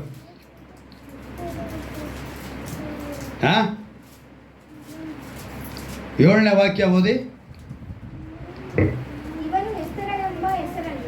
ಇವಳು ಎಸ್ತರಳೆಂಬ ಹೆಸರನ್ನು ಪಡೆದ ಅದೆಸ್ಸ. ಎಸ್ತರಳ ಇನ್ನೊಂದು ಹೆಸರೇನು? ಅದೆಸ್ಸ. ಬೈಬಲ್ ಕ್ವಿಜ್ ಮಾಡಬೇಕು ಅಂತ ಅನ್ಕೊಂತೀನಿ. ನೋಡಿದ್ರೆ ನೀವು ಇದೇ ಗೊತ್ತಾಗ್ದಿಲ್ಲ ಅಂದರೆ ನಾನು ಎಲ್ಲಿ ಬೈಬಲ್ ಕ್ವಿಜ್ ಇಡೋದು? ಬೈಬಲ್ನ ಅದಕ್ಕೆ ಚೆನ್ನಾಗಿ ಧ್ಯಾನ ಮಾಡಬೇಕು, ಓದಬೇಕು. ಒಂದೊಂದು ವಾಕ್ಯನ 50 ಸಲ 100 ಸಲ ಓದಬೇಕು, ಆವಾಗಲೇ ಅರ್ಥ ಆಗೋದು. ಎಸ್ತರಳಿಗೆ ಇನ್ನೊಂದು ಹೆಸರೇನು? ಅದೆಸ್ಸ. ಅದೆಸ್ಸ ಎಂಬ ತನ್ನ ಚಿಕ್ಕಪ್ಪನ ಅನಾಥಳಾದ ಮಗಳನ್ನು ತಂದೆ ತಾಯಿಗಳನ್ನು ಸತ್ತರಿಂದ ಪುತ್ರಿನಾಗಿ ಸ್ವೀಕರಿಸಿ ಸಾಕುತ್ತಿದ್ದವನು. ಈಕೆ ರೂಪವತಿಯು ಲಾವಣ್ಯವತಿಯು ಆಗಿದೆ ಅಂತೇಳಿ ನಾವು ನೋಡ್ತೀವಿ. ಅಂದರೆ ಇವತ್ತು ಎಸ್ತೇರಳನ್ನು ಅಲ್ಲಿ ಯಾರು ಮೆಚ್ಚಿದ್ರು ಅಂತೇಳಿ ನೋಡುವಾಗ, ಅಲ್ಲಿ ಒಬ್ಬ ಕಂಚಿನ ಕೋಟೆಯಲ್ಲಿ ಅವ್ರನ್ನ ಪಾಲಕರನ್ನಾಗಿದ್ದಂಥ ಒಬ್ಬ ಹಗೇಯು ಎನ್ನುವನೇನು ಮಾಡ್ತಾನೆ, ಮೆಚ್ಚಿ ಆಕೆಗೆ. ಅಂದರೆ ಈಗ ಎಸ್ತೇರಳು ಯಾರು ಮೊದಲನೇದಂದರೆ ತಂದೆ ತಾಯಿ ಕಳೆದುಕೊಂಡಂಥ ಅನಾಥಳಾಗಿದ್ಲು. ಮೊದಲನೇದಾಗಿ ಚಿಕ್ಕಪ್ಪನಿಂದ ಸಾಕಲ್ಪಟ್ಟವಳಾದ್ಲು. ಆ ಚಿಕ್ಕಪ್ಪನಿಂದ ಸಾಕಲ್ಪಟ್ಟು ನಂತರ ಹೇಗೆ ಅವಳು ಬದುಕ್ತಾಳೆ ಅಂತ ಹೇಳಿದ್ರೆ, ಆ ಮಾತಿಗೆ ವಿಧೇಯಳಾಗಿ ಅವಳು ಬದುಕಿದಂಥ ವಿಷಯಗಳೆಲ್ಲ ಅನಾಥಳಾಗಿದ್ದವಳು ಎಲ್ಲಿಗೆ ಹೋಗ್ತಾಳೆ? ರಾಣಿ ಆಗ್ತಾಳೆ. ಹಲ್ಲೆಲೂಯ. ಈಗ ಅಂತಃಪುರದಲ್ಲಿ ಉತ್ತಮ ಭಾಗದಲ್ಲಿ ಇರಿಸಿದನು ಅನ್ನೋ ಅರ್ಥ ಏನು ಅಂತ ಹೇಳಿದ್ರೆ, ನೀನು ಯಾವಾಗ ದೇವರಿಗೆ ಭಯಭಕ್ತಿಯಿಂದ ಇರ್ತೀಯೋ ನಿನಗೆ ಆ ಕೃಪೆ ಅಪಾರವಾಗಿರುತ್ತೆ. ಆ ಕೃಪೆ ಎಂಥದ್ದು ಅಂತ ಹೇಳಿದ್ರೆ, ಮೊದಲನೇದು ಅಂತಃಪುರದಲ್ಲಿ ಬರಮಾಡಿದಂಥ ಕೃಪೆ, 2ನೇದು ಅದೇ ಅಂತಃಪುರದಲ್ಲಿ ಉತ್ತಮ ಸ್ಥಾನ, ಅಂದರೆ ರಾಣಿಯ ಸ್ಥಾನ ಸಿಕ್ತು ಎಸ್ತೇರಳಿಗೆ. ಯಾರಾಗಿದ್ದವಳು? ಒಬ್ಳು ಅನಾಥಳು, ಅವಳಿಗೆ ದಿಕ್ಕು ದೆಸೆ ಇಲ್ಲ, ಏನು ಮಾಡೋದನ್ನ ಪರಿಸ್ಥಿತಿಯಲ್ಲಿ ಇದ್ಲು. ಚಿಕ್ಕಪ್ಪನಿಂದ ಪಾಲನೆ ಪಡಿತಾಳೆ, ನಂತರ ಎಲ್ಲಿಗೆ ಬಂದು ನಿಂತ್ಕೊತಾಳೆ? ರಾಣಿಯಾಗಿ ನಿಂತ್ಕೊಳ್ತಾಳೆ. ನಮಗೆ ಹುಟ್ಟಿದ ಮಕ್ಕಳಿಗೆ ನಮ್ಮ ಮಾತನ್ನು ಕೇಳೋದಿಲ್ಲ, ಅನುಸರಿಸೋದಿಲ್ಲ. ನಮ್ಗೆ ಹುಟ್ಟಿದ ಮಕ್ಕಳು ಇಲ್ಲಿ ಎಸ್ತೇರಳು ಯಾರ ಮಾತನ್ನು ಕೇಳ್ತಾ ಇದ್ದಾಳೆ? ಇವತ್ತು ನಾವು ಹೇಳ್ತೀವಿ ಆ ಮಾತು ಯಾರಿಗಾನ? ನಮ್ಮಪ್ಪನ ಮಾತೇ ನಾವು ಕೇಳಲ್ಲ. ನೀನು ಚಿಕ್ಕಪ್ಪ, ದೊಡ್ಡಪ್ಪ, ಮಾವ ಯಾರಿಗೆ ಬೇಕಾದ್ರೂ ಹೇಳ್ತೀವಿ. ಅಣ್ಣಂದ್ರಿಗೂ ಹೇಳ್ತೀವಿ, ತಮ್ಮನಿಗೂ ಹೇಳ್ತೀವಿ, ಅಕ್ಕನಿಗೂ ಹೇಳ್ತೀವಿ, ತಂಗಿಗೂ ಹೇಳ್ತೀವಿ. ಏನು ಮಾಡ್ತೀವಿ? ನಮ್ಮ ಮಕ್ಕಳು ಈ ರೀತಿಯಾಗಿ ತಯಾರಾಗ್ತಿದ್ದಾರೆ. ಇವತ್ತು ಮಕ್ಕಳಲ್ಲಿ, ಯೌವನಸ್ಥರಲ್ಲಿ, ದೊಡ್ಡವರಲ್ಲಿ ಎಲ್ಲರೂ ತಿಳ್ಕೋಬೇಕಾದ ವಿಷಯ, ನಾವು ಉತ್ತಮ ಭಾಗಕ್ಕೆ ಬರಬೇಕು ಅಂತ ಹೇಳಿದ್ರೆ ಅಲ್ಲಿ ವಿಧೇಯತೆ ಬರಬೇಕು. ಹಲ್ಲೆಲೂಯ. ವಿಧೇಯತೆ ಬರಲಿಲ್ಲ ಅಂತ ಹೇಳಿದ್ರೆ ನೋಡಿ, 2ನೇ ಅಧ್ಯಾಯದಲ್ಲಿ 3ನೇ ವಾಕ್ಯನ ಓದ್ತೀನಿ ನೋಡಿ. ಅರಸನು ತನ್ನ ರಾಜ್ಯದ ಎಲ್ಲ ಸಂಸ್ಥಾನಗಳಿಗೆ ಕಾರಬಾರಿಗಳನ್ನು ಕಳಿಸಬೇಕು. ಅವರು ಸುಂದರಿಯರಾದ ಎಲ್ಲ ಕನ್ಯರನ್ನು ಶೂಷಣ ಕೋಟೆಯ ಅಂತಃಪುರದಲ್ಲಿ ಕೂಡಿಸಿ ಅಂತಃಪುರದ ಪಾಲಕನು ರಾಜಕಂಚುಕಿಯೂ ಆದ ಹೆಗೇಯ ವಶಕ್ಕೆ ಕೊಡಲಿ. ಯಾರ ವಶಕ್ಕೆ? ಹೆಗೇಯ ವಶಕ್ಕೆ. ಅವನು ಯಾರಾಗಿದ್ದಾನೆ? ಅಂತಃಪುರದಲ್ಲಿ ಏನಾಗಿದ್ದಾನೆ ಅವನು? ಪಾಲಕನು ಮೊದಲನೇದು. 2ನೇದು ರಾಜ ಕಂಚುಕಿ, ಅಂದರೆ ರಾಜನ ಹತ್ತಿರ ಇರುವಂಥವನು. ಆ ವ್ಯಕ್ತಿ ಏನು ಮಾಡಬೇಕು? ಅವರು ವಶಕ್ಕೆ ಕೊಡಲಿ. ಅಲ್ಲಿ ಅವ್ರು ಏನು ಮಾಡಬೇಕು? ಇರಬೇಕು.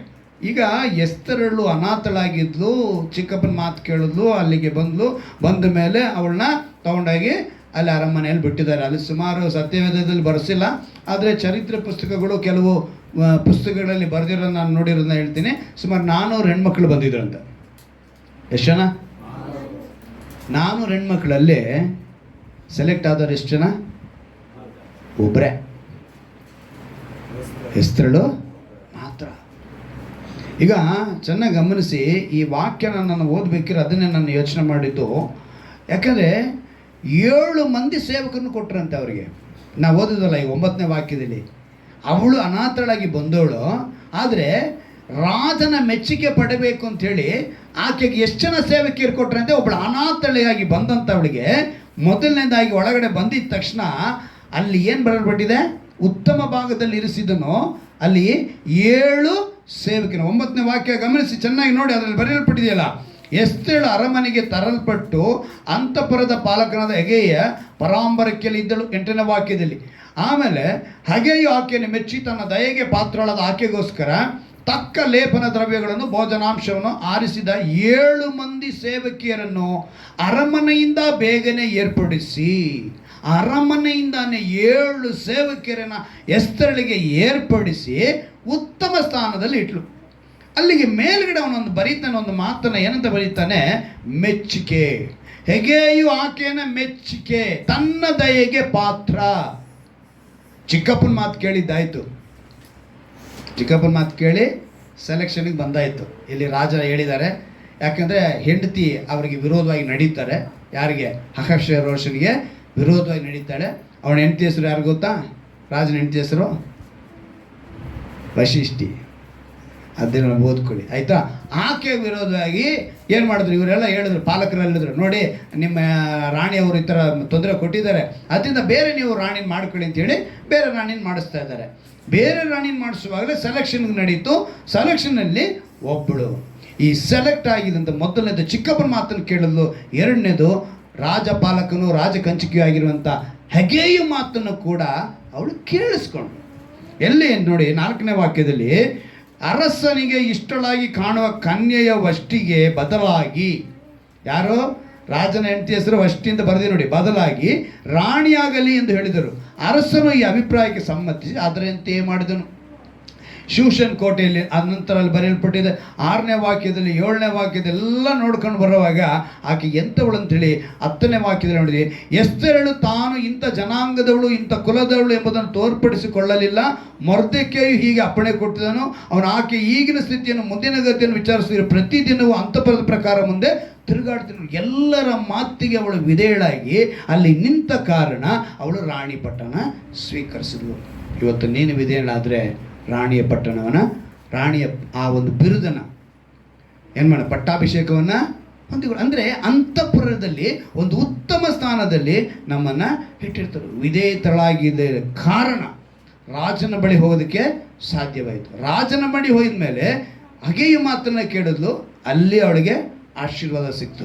ನಂತರ ಅನಾಥರಾಗಿದ್ದಂಥ ರಾಣಿಯ ಸ್ಥಾನ ದೊರಕಿದ ಮೇಲೆ 15ನೇ ವಾಕ್ಯವನ್ನು ಒಂದ್ಸಲ ನಿಮಗೆ ನೆನಪಿಗೆ ತರ್ತೀನಿ ನೋಡಿ. ಅರಸನ ಬಳಿಗೆ ಹೋಗುವುದಕ್ಕೆ ಮೊರ್ದೆಕೈಯು ದತ್ತಪುತ್ರಿಯೂ ಆದ ಚಿಕ್ಕಪ್ಪನಾದ ಅಬಿಹೈಲನ ಮಗಳು ಆದ ಎಸ್ತರಳು ಸರತಿ ಬಂದಾಗ, ಅಂದರೆ ಈಗ ಒಬ್ಬೊಬ್ಬರನ್ನೇ ರೆಡಿ ಮಾಡಿ ಕಳಿಸ್ತಾ ಇದ್ದಾರೆ. ರಾಜ ಎಲ್ಲರನ್ನೂ ಬೇಡ ಅಂತ ಹೇಳ್ತಿದ್ದಾನೆ.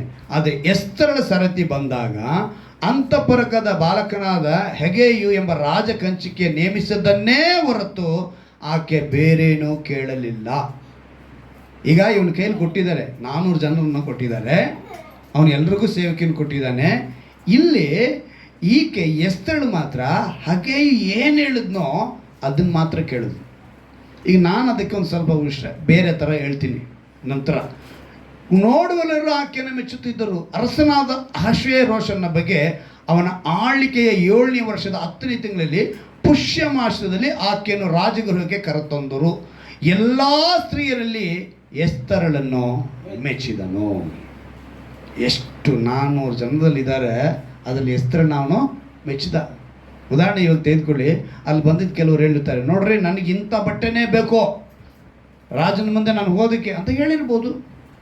ಇನ್ನು ಕೆಲವರು ನಮಗೆ ಇಂಥ ಹ್ಯಾಂಡ್ ಬ್ಯಾಗ್ನೇ ಬೇಕು, ಏನಂತ ಹ್ಯಾಂಡ್ ಬ್ಯಾಗು ರಾಜ ನೋಡಿರ್ತಾನೆ, ಇವಳು ಬಂದಾಗಲೇ ಆನ್ಬೇಕು ಕೇಳ್ತಿದ್ದಾಳೆ, ಇಲ್ಲಿಂದ ಎಲ್ಲ ಲಪ್ಟಾಯಿಸ್ಕೊಂಡು ಹೋಗೋಕ್ಕೇನೋ ಪ್ಲಾನ್ ಮಾಡಿರಂಗೋಳೆ, ಇವಳನ್ನ ಕ್ಯಾನ್ಸಲ್ ಮಾಡೋ ಅಂತ ಹೇಳಿರ್ತಾನೆ ಅಲ್ವಾ. ಬಟ್ಟೆ ಕೇಳಿರ್ತಾರೆ, ಅವ್ರು ಹಾಕೋ ಚಪ್ಪಲಿನ ಕೇಳಿರ್ತಾರೆ, ಏನು ಬೇಕಾದ್ರೂ ಅವ್ರು ಕೇಳಿರ್ಬೋದು ಅಲ್ವಾ. ಇಲ್ಲಿ ಎಸ್ತರಳ ಕುರಿತು ನಾವು ನೋಡ್ಬೇಕಿದ್ರೆ ಅವಳಿಗೆ ಏನು ನಡೀತು ಅಂತೇಳಿ 12ನೇ ವಾಕ್ಯ ನೋಡಿ. ಕನ್ಯರ ಲೇಪನ ಕಾಲವು ಪೂರೈಸುವುದಕ್ಕೆ ಗಂಧರ ಸ್ವಪ್ರಯೋಗದಲ್ಲಿ 6 ತಿಂಗಳು, ಪರಿಮಳ ದ್ರವ್ಯ ಕಾಂತಿ ವರ್ಧಕಗಳ ದ್ರವ್ಯಗಳ ಪ್ರಯೋಗದಲ್ಲಿ 6 ತಿಂಗಳು, ಅಂತೂ 12 ತಿಂಗಳು ಕಳೆದವು. 1 ವರ್ಷ ಇವ್ರನ್ನ ರೆಡಿ ಮಾಡಿದ್ದು. ಎಷ್ಟು ವರ್ಷ? 1 ವರ್ಷ. 2 ವಿಧವಾದ ಟ್ರೀಟ್ಮೆಂಟ್. ಮೊದಲನೇ ಟ್ರೀಟ್ಮೆಂಟು ಗಂಧರ ಸಹಪ್ರಯೋಗದಲ್ಲಿ 6 ತಿಂಗಳು. 2ನೇ ಟ್ರೀಟ್ಮೆಂಟು ಪರಿಮಳ ದ್ರವ್ಯ ಕಾಂತಿ ವರ್ಧಕಗಳ ದ್ರವ್ಯಗಳ ಪ್ರಯೋಗದಲ್ಲಿ, ಇದಕ್ಕೊಂದು 6 ತಿಂಗಳು ಟ್ರೀಟ್ಮೆಂಟ್. ಅರಸನ ಬಳಿ ಹೋಗೋದಕ್ಕೆ ಎಷ್ಟೆಲ್ಲ ಟ್ರೀಟ್ಮೆಂಟ್ ನಡೆದೈತೆ. ಆಕೆ ತನ್ನ ಶರೀರವನ್ನು, ತನ್ನ ಆತ್ಮವನ್ನು ಎಲ್ಲವನ್ನ ಒಪ್ಪಿಸಿಕೊಟ್ಟು ಆ ರಾಜನನ್ನು ಮೆಚ್ಚುಗೆ ಪಡಿಬೇಕು ಅಂಥೇಳಿ ಅವಳು ತನ್ನ ಒಪ್ಪಿಸಿಕೊಟ್ಟಂತು. ಅವಳು ವಿಧೇಯಳಾಗಿದ್ದು ಎಲ್ಲಿಗೆ ಹೋಗಿ ನಿಂತ್ಕೊಂಡ್ಳು? ರಾಣಿಯ ಪಟ್ಟಾಭಿಷೇಕಕ್ಕೆ ಹೋಗಿ ನಿಂತ್ಕೊಂಡ್ಳು. ಇವತ್ತು ನೀನು ಉತ್ತಮ ಸ್ಥಾನದಲ್ಲಿ ಇರಬೇಕು ಅಂದರೆ ನಿನಗೆ ಆ ಭಯ ಭಕ್ತಿ ಬರಬೇಕು. ಆ ಅಪಾರವಾದ ಕೃಪೆ ಇನ್ನೊಂದು ರೂಪ, ಅದೇ ಮೊದಲನೇದು ಬರಮಾಡಿದ್ದಾನೆ ಅಂತಃಪುರಕ್ಕೆ, 2ನೇದು ಅಂತಃಪುರದಲ್ಲಿ ನೀನು ಉತ್ತಮ ಸ್ಥಾನದಲ್ಲಿ ಇರ್ತೀಯ. ಅಂದರೆ ದೇವರ ಬಳಿ ಬಂದವನು ಒಂದು ಉತ್ತಮ ಸ್ಥಾನಕ್ಕೆ ಒಯ್ಯಲ್ಪಡ್ತಾನೆ. ಅನೇಕರಿಗೆ ಅಧಿಕಾರಿಗಳಾಗಿ ಬಾಳಿಸ್ತಾರೆ ನಮ್ಮನ್ನು, ಅನೇಕರಿಗೆ ನಮ್ಮನ್ನು ಆಶೀರ್ವಾದವಾಗಿ ನಮ್ಮನ್ನು ಇರಿಸ್ತಾರೆ. ಅಂದರೆ ನಾವೊಂದು ಉತ್ತಮ ಸ್ಥಾನವನ್ನು ಪಡೆದುಕೊಳ್ಳೋದಕ್ಕೆ ಕಾರಣರಾಗಬೇಕು ಅಂದರೆ ನಮಗೆ ಬರಬೇಕಾಗಿರೋದು ಆ ಕೃಪೆ. ಆ ಕೃಪೆ ಬೇಕು ಅಂತ ಹೇಳಿದ್ರೆ ನಾವೇನು ಮಾಡಬೇಕು? ಅದಕ್ಕೇ ಒಂದು ಚಾರ್ಟ್ ಮಾಡಿದ್ದೆ ನಾನು. ಎಷ್ಟು ಜನಕ್ಕೆ ಚಾರ್ಟ್ ಕಾಣಿಸುತ್ತೆ ನೋಡಿ? ಕಾಣಿಸ್ತಾ ಇದೆಯಾ ಚಾರ್ಟು? ಹಾಂ, ಇದರಲ್ಲಿ ಮೇಲ್ಗಡೆ ಒಂದು ಬರೆದಿದ್ದೀನಿ, ಯಾರನ್ನ ಓದಿ ನೋಡೋಣ. ನಾನು ದೇವರನ್ನು ನಂಬುವೆನು. ಫಸ್ಟ್ ಏನಂತೆ? ದೇವರನ್ನು. ಅದ್ರ ಕೆಳಗಡೆ ಜನ ತುಂಬ ಜನ ನಡ್ಕೊಂಡು ಹೋಗ್ತಾ ಇದ್ದಾರೆ ಇಲ್ವಾ? ಈ ಕಡೆ ನೋಡಿ, ನಾನು ದೇವರನ್ನು ದೇವರಿಗಾಗಿ ವಿಧೇಯನಾಗುವೆ. ವಿಧೇಯನು ವಿಧೇಯಳು 2ನೇದು. ಇಲ್ಲಿ ಬರೆದಿರೋದು ನಾನು ದೇವರಿಗೆ ವಿಧೇಯನು ವಿಧೇಯಳು. ಇಲ್ಲಿ ಎಷ್ಟು ಜನ ಇದ್ದಾರೆ? 5 ಜನ. ಸಭೆಗೆ ಬರ್ತಾ ಇರೋರು ನೀವೆಲ್ಲ ಇದೇನೆ. ಈ ಕತೆ ಇದೆಯಲ್ಲ, ಇನ್ನೊಂದು ಸೈಡು ಇದೇ ಥರ ಜನ ಸಭೆಗೆ ಬರ್ತಾ ಇರೋದು. ಆದರೆ ಇಲ್ಲಿ ವಿಧೇಯಳಾಗಿರೋರು ಯಾರು? ಎಷ್ಟು ಜನ? ವಿಧೇಯನು ವಿಧೇಯಳು ಸ್ವಲ್ಪ ಜನ. ಇವತ್ತು ಸಭೆಗೆ ಬರ್ತಾರೆ ಎಲ್ಲರೂ, ಆದರೆ ವಿಧೇಯರಾಗಿಲ್ಲ. ವಾಕ್ಯನ ಕೇಳ್ತಾ ಇದ್ದಾರೆ, ಅದೇನು ಮಾಡ್ತಾ ಇಲ್ಲ, ಒಪ್ಪಿಸಿಕೊಡ್ತಾ ಇಲ್ಲ. ಎಲ್ಲಿಂದ ಆಚೆ ಹೋಗಿದ ತಕ್ಷಣ ತಮ್ಮದೇ ಆದ ಒಂದು ಶೈಲಿ, ತಮ್ಮದೇ ಆದ ಒಂದು ಬದುಕು. ನಾನು ಇದನ್ನು ಲ್ಯಾಮಿನೇಷನ್ ಮಾಡಿ ಇಲ್ಲಿ ಹಾಕ್ಕೊಂತಿದ್ದೀವಿ. ಸಭೆಯಲ್ಲಿರೋರಿಗೆ ಎಲ್ಲರೂ ದಿನ ಬಂದು ನೋಡಲಿ, ನಾವು ವಿಧೇಯಳ ಅಂತೇಳಿ ನಾವೇನಾಗಬೇಕು? ತಿಳ್ಕೋಬೇಕು. ಇವತ್ತು ಆ ವಿಧೇಯತೆ ಇಲ್ಲದ ಕಾರಣ ನೋಡಿ, ಕೀರ್ತನೆ 128 ತೆಗೆದುಕೊಳ್ಳಿ, ಎಂಥ ಅದ್ಭುತವಾದ ಮಾತುಗಳನ್ನ ಅಲ್ಲಿ ಬರ್ಸಿದ್ದಾರೆ ಅಂತ ಹೇಳಿದ್ರೆ, ದೇವರು ಕೀರ್ತನೆ 120ರಲ್ಲಿ ತನ್ನ ಕಷ್ಟಾರ್ಜಿತವನ್ನು ಅನುಭವಿಸುವನು. ಅಂತಃಪುರದಲ್ಲಿ ತನ್ನ ಊಟದ ಮನೆಯ ಸುತ್ತಲೂ ಕುಳಿತಿರುವಂತಾಗಿ ಒಂದು ಕುಟುಂಬದ ಆಶೀರ್ವಾದ ಪರಿಪೂರ್ಣವಾಗಿ ಬರೆದಿದ್ದಾರೆ ದೇವರು. ನಿನ್ನ ಸಿಯೋನಿನ ಆಶೀರ್ವಾದನ ಕಾಣುವನಾಗಿರ್ತಿ ಅಂತೇಳಿ ಬರೆಯಲ್ಪಟ್ಟಿದೆ. ಆ 128ನೇ ಕೀರ್ತನೆ 1ನೇ ವಾಕ್ಯ ಓದಿ. ಯೆಹೋವನಲ್ಲಿ ಭಯಭಕ್ತಿ ಉಳ್ಳವನಾಗಿ ಆತನ ಮಾರ್ಗಗಳಲ್ಲಿ ನಡೆಯುವನು ಧನ್ಯನು. ನಿನ್ನ ಕಷ್ಟಾರ್ಜಿತ ನೀನೇ ಅನುಭವಿಸುವಿ, ನೀನು ಧನ್ಯನು, ನಿನಗೆ ಶುಭವಿರುವುದು. ಇಲ್ಲಿ ಮತ್ತೆ ಅಂತಃಪುರದ ಒಂದು ಮಾತು ಬರೀತಾರೆ. ಅಂತಃಪುರದಲ್ಲಿರುವ ನಿನ್ನ ಹೆಂಡತಿಯು ಫಲಭರಿತವಾದ ದ್ರಾಕ್ಷರತೆಯಂತಿರುವಳು. 3 ಸ್ಥಳದಲ್ಲೂ ನಾನು ಓದಿದಂಥ ಯಾವುದು ಪರಮಗೀತದಲ್ಲಿ ನಾವು ಓದಿದ್ವಿ ದ್ರಾಕ್ಷರ. ಈಗ ನಾವು ಎಸ್ತರಳ ಇದರಲ್ಲಿ ನೋಡಿದ್ವಿ, ಅಲ್ಲಿ ದ್ರಾಕ್ಷೆ. ಈಗ ಇಲ್ಲೊಂದಲ್ಲಿ ನೋಡ್ತೀವಿ, ಇಲ್ಲೂ ದ್ರಾಕ್ಷೆ. ಅಂದರೆ ನಾವು ಆಶೀರ್ವಾದಕ್ಕೆ ಗುರುತು, ಫಲಭರಿತವಾದ. ಅದಕ್ಕೆ ದೇವರು ಹೇಳ್ತಾರೆ, ನಾನೇ ದ್ರಾಕ್ಷೆ ಬಳ್ಳಿ. ಆ ದ್ರಾಕ್ಷೆ ಬಳ್ಳಿಯಲ್ಲಿ ನಾವು ಫಲವಾಗಿ ಕೊಡುವರಾಗಿರಬೇಕು. ಅಂತಃಪುರದಲ್ಲಿ ನಿನ್ನ ಹೆಂಡತಿಯ ಫಲಭರಿತ ದ್ರಾಕ್ಷೆಗಳು, ನಿನ್ನ ಸಂಗಡ ಊಟದ ಮನೆಯ ಸುತ್ತಲೂ ಕೂತುಕೊಳ್ಳುವ ನಿನ್ನ ಮಕ್ಕಳು ಎಣ್ಣೆ ಮರದ ಸಸಿಗಳಂತಿರುವರು. ಈಗೋ ಯೆಹೋವನಲ್ಲಿ ಭಯಭಕ್ತಿ ಉಳ್ಳ ಪುರುಷನು ಅಂತೇಳಿ ಬರೆಯಲ್ಪಟ್ಟಿದೆ. ಇಬ್ರಿಯ ಭಾಷೆಯಲ್ಲಿ ಮನುಷ್ಯರು ಮಾತ್ರ ಬರೆಯಲ್ಪಟ್ಟಿರೋದು. ಅದು ಸ್ತ್ರೀ ಆಗ್ಬೋದು, ಪುರುಷರ ಅದು ಗಂಡಸಾಗ್ಬೋದು, ಯಾರು ಬೇಕಾದ್ರು. ಅಲ್ಲಿಗೆ ಭಯಭಕ್ತಿ ಇದ್ದರೆ ಈ ರೀತಿಯಾದ ಆಶೀರ್ವಾದ ಹೊಂದುವರು. ಅಂದರೆ ನೀವು ಭಯಭಕ್ತಿ ಅಂತ ಮಾಡಿದ್ರೆ ಸತ್ಯದಲ್ಲಿ ಒಂದು ಬೊಂಬಾಟ್ ಅಂದರೆ ಅಂಥ ಒಂದು ಪದ ಬರೆಸಿದ್ದಾರೆ, ಅದೊಂದು ಇನ್ಸೂರೆನ್ಸ್ ಇದ್ದಂಗೆ. ಅಲ್ಲೆಲ್ಲೂಯ್ಯ. ನನ್ನ ಭಾಷೆ ನಾನು ಹೇಳ್ತಾ ಇದ್ದೀನಿ. ನೀವು ಭಯಭಕ್ತಿ ಬಂತು ಅಂದರೆ ನೀವು ಇನ್ಸೂರೆನ್ಸ್ ಮಾಡಿದಾಗ, ಇನ್ಸೂರೆನ್ಸ್ ನಾವು ಏನಕ್ಕೆ ಮಾಡ್ತೀವಿ? ನಾಳೆ ನಮಗೆ ಪ್ರಯೋಜನವಾಗಬೇಕು, ನಮ್ಮ ನಂತರವೋ ನಮ್ಮ ಕುಟುಂಬಕ್ಕೋ ಯಾರಿಗೋ ನಮಗೂ ಕೂಡ ಏನಾದ್ರು ಒಂದಕ್ಕೆ ಇನ್ಸೂರೆನ್ಸ್ ಇದ್ದರೆ ಕ್ಲೈಮ್ ಮಾಡ್ಕೋಬೋದು ಅನ್ನೋದನ್ನೇ ಒಂದು ಇನ್ಸೂರೆನ್ಸ್ ಮಾಡ್ತೀವಲ್ಲ. ಆ ರೀತಿಯಾಗಿ ನಿನ್ನ ಭಯಭಕ್ತಿ ಇತ್ತು ಅಂದರೆ, ಜ್ಞಾನೋಕ್ತಿಗಳು 14ನೇ ಅಧ್ಯಾಯ 27ನೇ ವಾಕ್ಯ ಕೊನೆಯದಾಗಿ ಓದಿ ನಾವು ಪ್ರಾರ್ಥನೆ ಮಾಡೋಣ. ಜ್ಞಾನೋಕ್ತಿಗಳು 14ನೇ ಅಧ್ಯಾಯ 27ನೇ ವಾಕ್ಯ. ಎಂಥ ಮಾತನ್ನು ಅಲ್ಲಿ ಬರೆಸಿದ್ದಾರೆ ನೋಡಿ ದೇವರು. ಯೆಹೋವನ ಭಯ ಜೀವದ ಬುಗ್ಗೆ, ಮೃತ್ಯುಪಾಶದಿಂದ ತಪ್ಪಿಸಿಕೊಳ್ಳಲು ಅದು ಸಾಧನ. ಇನ್ಸೂರೆನ್ಸ್ ಇದ್ದಂಗೆ ನೀನು ಮೃತ್ಯುವಿಂದ ಕಾಪಾಡುತ್ತೆ. ಯಾವುದು? ಯೆಹೋವನ ಭಯ. ಹಲ್ಲೆಲೂಯಾ. ಇವತ್ತು ನೀವು ತಿಳ್ಕೊಳ್ಬೇಕು, ಆ ಭಯ ಬಂತು ಅಂದರೆ ಕೃಪೆ ಅಪಾರವಾಗಿದೆ. ಆ ಕೃಪೆಯ ಒಂದು ರೂಪ ಅಂತಃಪುರಕ್ಕೆ ನಿಮ್ಮನ್ನು ಬರಮಾಡಿದ್ದಾನೆ. ಅಂತಃಪುರದಲ್ಲಿ ಎಲ್ಲಿಟ್ಟಿದ್ದಾನೆ? ಉತ್ತಮ ಸ್ಥಾನದಲ್ಲಿ ನಮ್ಮನ್ನು ಇರಿಸ್ತಾರೆ. ಈ ಅನುಭವ ಕೊಡಿ ಅಂತೇಳಿ ನಾವು ಮೊಣಕಾಲಕ್ಕೆ ಆ ಪ್ರಾರ್ಥನೆ ಮಾಡೋಣವಾ. ಯಾಕಂದರೆ ಆತನು ಹುಟ್ಟಿದಾಗಲೇ ಅರಸನಾಗಿ ಹುಟ್ಟಿದನು. ಆತನು ಶಿಲುಬೆ ಮೇಲೆ ಜಡಿಯಲ್ಪಟ್ಟಾಗಲೂ, ಶಿಲುಬೆ ಮೇಲೆ ತನ್ನ ಪ್ರಾಣವನ್ನು ಕೊಡುವಾಗಲೂ ಆತನಿಗೆ ಅಪರಾಧ ಎಂದು ಬರೆಯಲ್ಪಟ್ಟಿದ್ದು ಯಹೂದ್ಯರ ಅರಸನು ಅಂತೇಳಿ. ಆ ಅರಸನ ಮಕ್ಕಳಾಗಿ, ಅಂದರೆ ನಮಗೆ ತಂದೆಯೇ ಎಂದು ಕರೆಯುವ ಪುತ್ರ ಭಾಗ್ಯವನ್ನು ಕೊಟ್ಟಿರುವಂಥ ದೇವರು ಆತನೊಬ್ಬನೇ. ಈ ಲೋಕದಲ್ಲಿ ಅನೇಕ ಧರ್ಮಗಳಿದೆ, ಅವೆಲ್ಲವೂ ಕೂಡ ದೇವರ ಸನ್ನಿಧಿಗೆ ಬರುವುದಕ್ಕೆ ಬಿಡುವುದಿಲ್ಲ, ದೇವರನ್ನ ತಂದೆ ಎಂದು ಕರೆಯುವುದಕ್ಕೆ ಬಿಡುವುದಿಲ್ಲ. ಆದರೆ ನೀನು ನಾನು ಆರಾಧಿಸುವ ಯೇಸು ಕ್ರಿಸ್ತನನ್ನ ನಾವು ಬಾಯಿ ತುಂಬ ತಂದೆ ಎಂದು ಹೃದಯಾಂತರಾಳದಿಂದ ಕರೆದು ಪುತ್ರ ಭಾಗ್ಯವನ್ನು ನಾವು ಹೊಂದಿದವರಾಗಿದ್ದೀವಿ. ಮಗನಾಗಿ ಮಗಳಾಗಿ ಕರೆಯಲ್ಪಟ್ಟಿದ್ದೀವಿ, ರಾಜವಂಶಸ್ಥರಾಗಿ ಕರೆಯಲ್ಪಟ್ಟಿದ್ದೀವಿ. ಆ ಮಹಾಕೃಪೆಯನ್ನು ನಾವು ಹೊಂದಿಕೊಂಡಂತ ನಾವು ಆತನಲ್ಲಿ ಭಯಭಕ್ತಿ ಇದ್ದರೆ ಸಾಕು. ಜೀವದ ಬುಗ್ಗೆ, ಮೃತ್ಯು ಪಾಶದಿಂದ ನಮ್ಮನ್ನು ತಪ್ಪಿಸುವುದಕ್ಕೆ ಅದು ಸಾಧನವಾಗಿದೆ. ಆ ಭಯವು ನಮಗೆ ಬೇಕು, ಆ ಭಕ್ತಿ ನಮಗೆ ಬೇಕು. ಈ ಎರಡನ್ನೂ ನಾವು ತಿಳಿದುಕೊಂಡ್ರೆ ಸಾಕು. ಅಂತಃಪುರದಲ್ಲಿ ಬರಮಾಡಿದ್ದಾನೆ, ಅಂತಃಪುರದಲ್ಲಿ ಉತ್ತಮ ಸ್ಥಾನದಲ್ಲಿ ಇಡುತ್ತಾನೆ. ಇವತ್ತು ನೀನು ನಾನು ಕೇಳೋಣವಾ, ಅಪ್ಪ ನಮಗೆ ಅರಸನಾಗಿ ಬಂದವನೇ, ರಾಜನಾಗಿ ಬಂದವನೇ, ನಾವು ನಿನ್ನ ಕುಮಾರರು ಕುಮಾರತಿಯರಾಗಬೇಕಾದ್ರೆ ನಮಗೆ ಜೀವದ ಬಗೆಯಾಗಿ ಇರುವುದಕ್ಕೆ ನಿನಗೆ ನಾವು ಭಯಭಕ್ತಿಯುಳ್ಳವರಾಗಿ ಬದುಕುವಂತೆ ಕೃಪೆ ಮಾಡು. ಇವತ್ತು ನಾವು ವಾಕ್ಯದಿಂದ ತಿಳಿದುಕೊಂಡವಪ್ಪ, ಪರಮಗೀತದಲ್ಲಿ ಬರೆದಂತ ಮಾತು ನಾವು ಅರ್ಥ ಮಾಡಿಕೊಂಡೆವು. ಅಂತಃಪುರಕ್ಕೆ ಬರಮಾಡಿದ್ಯಾ ನಮ್ಮನ್ನ. ಎಸ್ತೇರಳು ರಾಣಿಯ ಕುರಿತು ನೋಡುವಾಗ ಅನಾಥಳಾಗಿದ್ದವಳನ್ನ ಒಂದು ಉತ್ತಮ ಸ್ಥಾನದಲ್ಲಿ ಇಟ್ಟಿದ್ಯಾ. ಕಾರಣ ಆಕೆ ವಿಧೇಯಳಾಗಿದ್ದು. ಆ ವಿಧೇಯತೆ ನಮ್ಮಲ್ಲಿ ಕೊಡು. ನಾವು ಭಯಭಕ್ತಿಯುಳ್ಳವರಾಗಿ ಬದುಕುವಂತೆ ಕೃಪೆ ಮಾಡು ಅಂತೇಳಿ ಯಾರು ಒಪ್ಪಿಸಿಕೊಡುತ್ತಾರೋ ನಮ್ಮ ಹೆಚ್ಚಾಗಿ ಪ್ರೀತಿಸುವ ಪರಲೋಕದ ತಂದೆ, ನಮ್ಮ ರಕ್ಷಕನು ವಿಮೋಚಕನಾಗಿರೋ ನಮ್ಮ ರಕ್ಷಕನಾದ ಯೇಸು ಕ್ರಿಸ್ತನೇ, ನಜರೇತಿನ ಯೇಸು ಕ್ರಿಸ್ತನೇ, ನೀನು ಹುಟ್ಟಿದ ಕೂಡಲೇ ಐಗುಪ್ತಕ್ಕೆ ಹೋದವನಪ್ಪ. ಐಗುಪ್ತವು ಪಾಪದಕ್ಕೆ ಗುರುತಾಗಿರುವಾಗ ನೀನು ತಕ್ಷಣವೇ ಆತನು ಯೇಸು ಎಂದು ಕರೆಯಲ್ಪಡಬೇಕು, ತನ್ನ ಜನರನ್ನು ಪಾಪಗಳಿಂದ ಬಿಡಿಸುವೆಂಬ ಮಾತು ನೆರವೇರಿಸುವುದಕ್ಕಾಗಿ ಬಂದವನೆಂದು ನಾವು ಅರಿತುಕೊಂಡೆವು ಕರ್ತನೆ. ಇವತ್ತು ನಾವು ಕೇಳಿದ ವಾಕ್ಯದ ಪ್ರಕಾರ ನಮ್ಮನ್ನು ನಡೆಸು. ಒಪ್ಪಿಸಿಕೊಡುತ್ತಿದ್ದೇವೆ, ಬಿಡದ ಕೃಪೆಯಿಂದ ತುಂಬಿಸು. ನಮ್ಗೆ ಕೊಟ್ಟಂತ ವಾಗ್ದಾನದಂತೆ ಭೂಮಿಗೂ ಆಕಾಶಕ್ಕೆ ಎಷ್ಟು ಉನ್ನತವೋ ಆತನಲ್ಲಿ ಭಯಭಕ್ತಿ ಉಳ್ಳವರ ಮೇಲೆ ಆತನ ಕೃಪೆ ಅಷ್ಟು ಅಪಾರವಾಗಿದೆ. ವಾಗ್ದಾನವನ್ನು ನಮ್ಮನ್ನು ನೆರವೇರುವಂತೆ ನಾವು ಅಂತಃಪುರಕ್ಕೆ ಬರಮಾಡುವರಾಗಿ, ಅಂತಃಪುರದಲ್ಲಿ ಉತ್ತಮ ಸ್ಥಾನದಲ್ಲಿಡುವರಾಗಿ ನಮ್ಮನ್ನು ನಡೆಸು. ಇಲ್ಲಿ ಮೊಣಕಾಲು ಹಾಕಿರೋ ಪ್ರತಿಯೊಬ್ಬರು ಚಿಕ್ಕವರಿಂದ ದೊಡ್ಡವರವರೆಗೂ ವಾಕ್ಯವು ಒಳವಾಗಲಿ ಕರ್ತನೆ. ವಿಶ್ವಾಸಿಗಳಾಗಿ ಇಲ್ಲಿ ಅನೇಕರಿದ್ದಾರೆಪ್ಪ, ಆದರೆ ವಿಧೇಯರಾಗಿ ಎಷ್ಟು ಜನ ಇದ್ದಾರೆ ಎಂದು ನನಗೆ ಗೊತ್ತಾಗುವುದಿಲ್ಲಪ್ಪ. ನನ್ನ ಕಣ್ಣಿಗೆ ಕಾಣುವುದಿಲ್ಲ ಕರ್ತನೆ, ಆದ್ರೆ ನಿನ್ನ ಕಣ್ಣಿಗೆ ಕಾಣುತ್ತಿದ್ದಾರೆಪ್ಪ.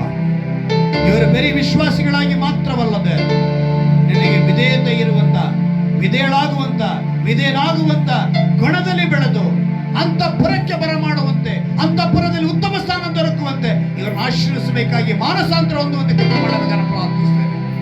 ಆ ರೀತಿಯಾಗಿ ಬದಲಾಯಿಸು, ಆಶೀರ್ವದಿಸು. ಇವರಲ್ಲಿ ಒಂದು ನೂತನ ಬದಲಾವಣೆ ಉಂಟಾಗಲಿ. ನಮ್ಮ ರಕ್ಷಕನ ವಿಮೋಚಕನಾಗಿರುವ ಯೇಸು ಕ್ರಿಸ್ತನ ನಾಮದಲ್ಲಿ